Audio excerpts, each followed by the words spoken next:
بسم الله الرحمن الرحيم. بروا آباءكم تضركم أبناؤكم. ووصينا الإنسان بوالديه حسنا. اسمع ماذا يصنع البر بأهله. له والدة هو بار بها، لو أقسم على الله لأبره. ووصينا الإنسان بوالديه إحسانا. أقسم بالله العظيم بعد وفاة الأم وهداية الابن الآب يتمنى هذا الابن أن تخرج أمه رأسها من قبرها ليقبلها ويقول لها: أماه سامحيني، أماه سامحيني، يا عسى ربي سامح، سامحيني يا عسى ربي سامح، انتهى دربي خلاص مع أمك التي لا يلد لها طعام ولا يهنأ لها مقام، حتى ترى كم من السمع والبصر، كم سهرت لتنام، كم جاعت لتشبع، وكم شقت لتسعدان.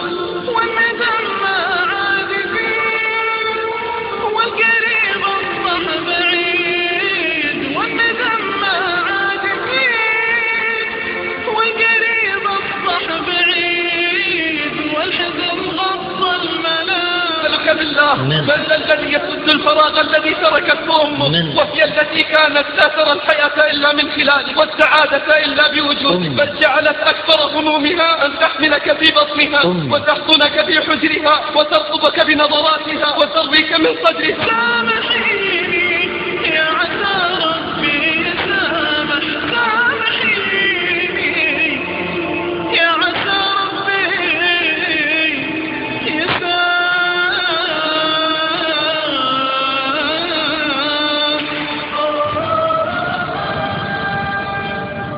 والله ما عرف قدرها إلا الله حين جعل الجنة تحت أقدامها وجعل النظر إلى وجهها عبادة، وربط حقه بحقها وشكره بشكرها. أن اشكر لي ولوالديك إلي المصير.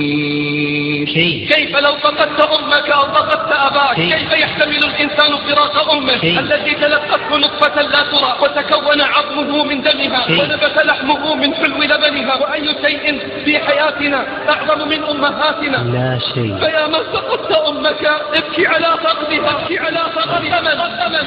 قسما بمن قرن عبادته بالإحسان إليك ليدفعن الثمن ولو